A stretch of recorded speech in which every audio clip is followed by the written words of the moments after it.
Souvent, tu entends parler de grands investisseurs immobiliers, tu entends parler des investisseurs immobiliers à succès, tu veux leur ressembler. Dans cette vidéo, eh bien, on va voir ensemble 5 habitudes de ces grands investisseurs immobiliers qui réussissent.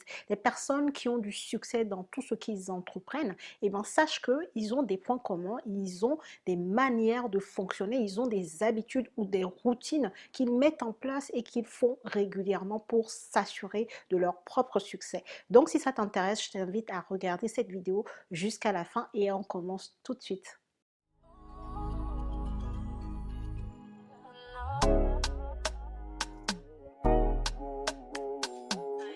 Bonjour à tous et bienvenue sur cette chaîne destinée à l'investissement immobilier. Je suis Lady Célia, je suis conseillère et formatrice en investissement immobilier. Sur cette chaîne et à travers mes services, je t'apprends à gagner de l'argent avec l'immobilier. Je t'apprends littéralement à devenir immopreneur. Donc, c'est quelqu'un qui fait de l'immobilier pour gagner de l'argent, qui prend l'immobilier comme un vrai business et qui se fait des profits avec. Donc, si ceci t'intéresse, je t'invite à faire deux choses. La première chose, abonne-toi à cette chaîne et active ta cloche de notification pour ne rater aucune de mes futures publications. Et la deuxième chose, regarde dans la barre de description de cette vidéo où tu trouveras plusieurs choses, le lien vers mon site internet, le lien vers ma chaîne, mon canal Telegram sur lequel je partage énormément de mon quotidien d'investisseur immobilier et des idées qui me viennent en tête. Tu verras également, si tu es nouveau ou nouvelle sur cette chaîne, eh ben, un lien vers tes cadeaux de bienvenue. Alors, comme je le disais en introduction, aujourd'hui, on va voir ensemble 5 habitudes, 5 routines de personnes qui font de l'immobilier et qui gagnent de l'argent, des investisseurs immobiliers à succès. Que font-ils? Que mettent-ils en place? Quelles sont leurs actions qu'ils font au quotidien pour s'assurer justement de faire des investissements rentables et donc d'être des immopreneurs, de gagner de l'argent véritablement grâce à l'investissement immobilier? La première habitude que je vais te partager, que moi-même j'applique en tant qu'investisseur immobilier rentable, en tant qu'immopreneur, la première habitude, eh ben, c'est une recherche quotidienne de mes biens, une recherche hebdomadaire, une recherche journalière. Je suis très focus sur ce que je cherche, rigoureuse dans mes recherches. Donc, un investisseur immobilier à succès, c'est la personne qui prend le temps de regarder régulièrement les annonces immobilières qui arrivent sur le marché, qui prend le temps régulièrement de regarder, en fait, est-ce qu'il y a une bonne affaire aujourd'hui, qu'il y a une routine de recherche.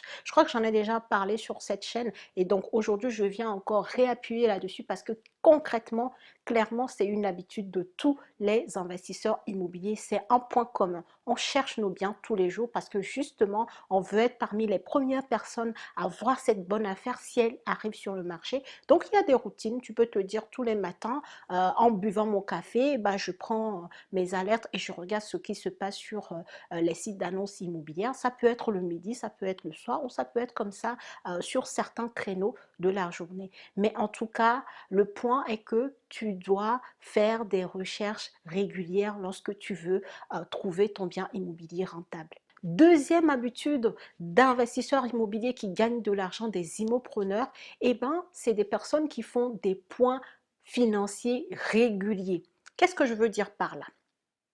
Tu sais que pour avoir ton financement bancaire, il faut que tu montes patte blanche à la banque. Il faut que ton compte soit nickel. Il ne faut pas que tu aies utilisé ton découvert. Il ne faut pas qu'il y ait d'incident bancaire sur ton compte. Et donc, pour t'assurer de ça, qu'est-ce que tu fais? Eh bien, tu fais des points financiers réguliers de tes comptes. Tu regardes peut-être tous les lundis de la semaine, tu te dis hebdomadairement, tous les lundis, je regarde quelles sont mes dépenses qui vont passer, quelles sont mes rentrées d'argent et est-ce que tout est OK, d'accord? Si tout n'est pas OK, tu as de l'argent sur ton livret A ou peu importe ton livret d'épargne, eh bien, tu prends un peu de cet argent-là que tu déposes sur ton compte courant pour que quand les dépenses passent, il n'y ait pas de découvert. Tu dois t'assurer du zéro découvert sur ton compte, même si c'est du découvert autorisé, d'accord? Donc ça, j'en ai parlé énormément sur cette chaîne, le fait de ne pas avoir d'incident sur tes comptes, de ne pas utiliser ton découvert, eh ben,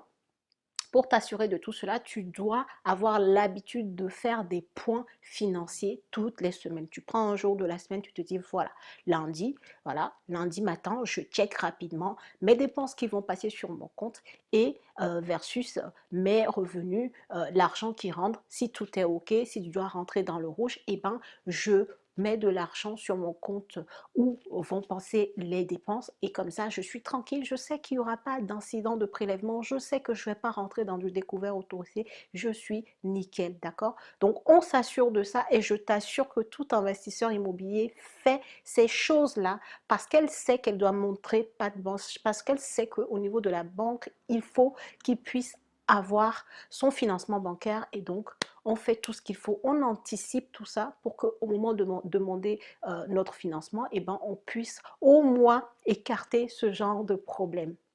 Troisième habitude d'un investisseur immobilier rentable, eh ben, c'est quelqu'un qui est opportuniste au quotidien. Qu'est-ce que ça veut dire? Ça veut tout simplement dire que quelqu'un qui veut réussir dans l'immobilier va être suffisamment ouvert d'esprit pour aller dénicher en fait les biens immobiliers rentables là où ils se trouvent. Ça veut dire, si par exemple toi tu pars du principe que je veux commencer petit, je veux investir d'abord dans un studio, dans un T2, tu vois, tu ne devrais pas être figé sur le fait que le bien soit loué à l'achat ou le bien que tu veux faire forcément de la location courte durée, que tu veux faire forcément, tu vois, tu dois rester assez ouvert parce que des fois, tu peux être à la recherche de ce studio-là et tu te retrouves avec un studio, bah, si tu voulais qu'il soit loué à l'achat, qui n'est pas loué, mais qui a une très bonne rentabilité, tu ne vas pas passer à côté de cette affaire parce que le bien ne rentre pas à 1000% dans les critères que tu as définis au départ. Tu vois ce que je veux dire? Pareil, si tu te dis, voilà, moi je sais que je veux faire de la location courte durée avec mon achat de studio parce que c'est le type de produit que je veux acheter, ok, tu es carré sur ton type de produit. Maintenant, dans le type d'exploitation, si tu arrives et qu'au final tu trouves un projet de studio très rentable, mais déjà avec un locataire en place, donc forcément tu ne peux plus faire de la location courte durée comme tu le voulais au départ, mais tu ne vas pas en fait t'interdire d'acheter ce bien-là parce que le bien n'est pas vide et ne te permet pas de faire ta location courte durée, tu vois. Si tu tombes sur un bien rentable, eh ben, tu vas quand même faire l'opération, d'accord? Même s'il ne correspond pas à 100% de tes critères, il faut que tu restes assez ouvert d'esprit pour pouvoir réaliser les investissements immobiliers rentables. Ne sois surtout pas coincé, ne sois surtout pas borné, ne cherche absolument pas en fait un bien qui rentre à 100% dans tes critères. Nous, ce qui nous intéresse, c'est que l'opération qu'on fait soit hyper rentable. Si ça rentre dans cette case d'hyper rentabilité, et ben si au final, au départ, tu voulais faire de la LCD et qu'au final, tu fais de la location meublée classique, soit, d'accord? Même si tu voulais faire de la location meublée et qu'au final, tu trouves de la location nue hyper rentable, tu peux le faire. Maintenant, c'est à toi de voir par rapport à ton imposition, par rapport à tes revenus salariales, est-ce que ça correspond? Tu vois, tu vas rentrer dans ce genre de calcul pour voir si tu vas pouvoir réaliser l'opération. Mais tu ne jettes pas une opération immobilière parce qu'elle ne rentre pas à 100% dans tes critères que tu as définis au départ. Donc, c'est par rapport à ça que je parle de quelqu'un qui est opportuniste, quelqu'un qui a l'esprit assez ouvert pour aller faire les opérations rentables, quelle que soit là où elles se trouvent. Quatrième chose, quatrième habitude d'investisseurs immobiliers qui réussissent ou d'immopreneurs, en fait, ce sont des personnes qui regardent très régulièrement leur vision board ou dream board ou feuille de route. C'est tout simplement en fait un document, un papier, une carte d'objectifs que tu t'es fixé à réaliser dans un certain temps pour arriver en fait à ton but ultime. Donc c'est un map en fait. Donc c'est vraiment une carte de tes objectifs jusqu'à à ton but ultime. Et en fait, la visualisation permet de rester dans l'action. Je t'assure, il faudra que tu testes. Et c'est pour ça que dès le début d'année, je t'ai toujours dit, écris tes objectifs, ne les garde pas en tête. Écris-les et lis-les régulièrement. Et ça te permet en plus de te dire, waouh, là je suis en juillet, j'ai dit que j'allais faire ça, ça, ça, où est-ce que j'en suis? Imagine que tu vois cette feuille tous les jours.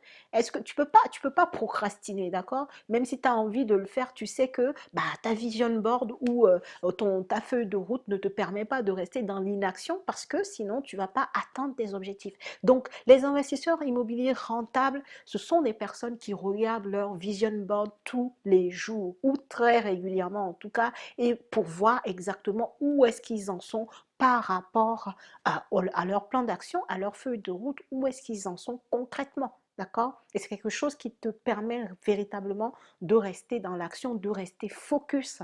Ben voilà, toujours en ayant toujours comme objectif d'atteindre le but que tu t'es fixé. Et la cinquième habitude des personnes qui réussissent dans l'immobilier, qui se font de l'argent avec l'immobilier, eh ben, ce sont des personnes qui sont à l'écoute de la fiscalité. En tout cas, quand tu investis en France, tu ne peux pas être un investisseur immobilier rentable si tu fermes les yeux, si tu es aveugle, si tu es sourd en ce qui concerne la fiscalité. On sait qu'en France, les impôts, voilà, ils sont ce qu'ils sont, ils sont importants, mais en même temps, en fait, tu as des optimisations fiscales possibles. Tu as des évolutions de la fiscalité qui peuvent finalement être à ton avantage. Mais qu'est-ce qui se passe si tu n'es pas au courant de ces évolutions-là? Il se passe que tu ne vas pas pouvoir en profiter. Donc, un bon investisseur immobilier rentable, c'est cette personne-là qui est à l'écoute de tout ce qui se passe dans la fiscalité française. Si tu investis en France ou si tu investis ailleurs dans le monde, eh ben, tu dois toujours être à l'écoute de ce qui va faire en sorte que l'argent que tu gagnes ne reste pas dans ta poche. Et la fiscalité, c'est ça. Ça veut dire que tu vas payer des impôts, tu vas payer des taxes, tu vas payer des choses. Et donc, finalement, l'argent que tu gagnes, il se peut qu'il ne reste pas dans ta poche. Et si tu veux, en tout cas, limiter cet effet-là, eh ben, tu dois être en alerte sur ce qui se passe sur la fiscalité, les lois fiscales dans le pays dans lequel tu te trouves. Et ça, c'est très important. Et je dirais même que du coup, ça fait écho, en fait, ça fait une bonne transition par rapport au point bonus que je voulais te donner dans l'investisseur immobilier qui réussit. Et bien, ce point bonus-là, c'est la formation, en fait.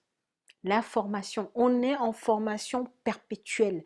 Moi, personnellement, je suis dans l'immobilier tous les jours. Je regarde ce qui se passe. Je suis curieuse parce que je ne veux pas passer à côté d'informations qui peuvent m'être profitables, en fait. Donc, tu dois toujours être dans cette démarche de formation continue. On parle souvent d'amélioration continue et je t'assure qu'en te formant, tu es aussi en train d'améliorer tes connaissances et du coup, améliorer tes actions qui vont aller avec pour améliorer ce qui rentre dans ta poche. D'accord, la team?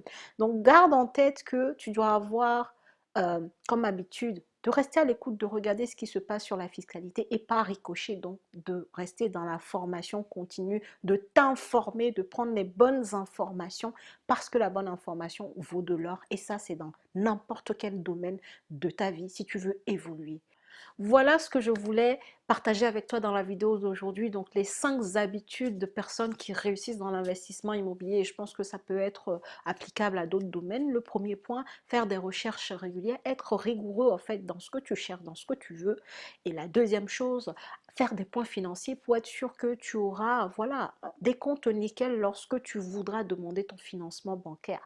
Le troisième point, tu dois être opportuniste. Tu ne dois pas être rivé, bordé. Tu dois avoir l'esprit assez ouvert pour ne pas rater des investissements immobiliers rentables. Le quatrième point, ta feuille de route ou vision board ou dream board, peu importe, en tout cas le document sur lequel tu as l'ensemble de tes objectifs qui vont t'amener à réaliser ton but ultime. Tu dois pouvoir le visualiser très régulièrement pour ne pas oublier là où tu vas, pour rester dans la motivation, dans l'action, pour aller vers ton but ultime progressivement.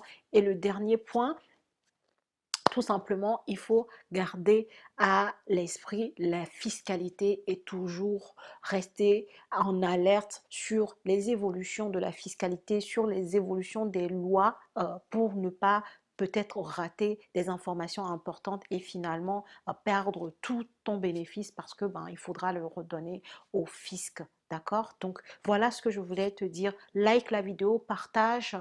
Mets-moi en commentaire les autres habitudes que tu connais peut-être d'investisseurs immobiliers rentables ou d'investisseurs tout court, des choses que toi-même tu mets en place pour justement être cette personne qui réussit ce qu'elle entreprend. En tout cas, ça m'intéresse. On se retrouve dans la barre des commentaires. Moi, je te dis à très bientôt pour une nouvelle vidéo.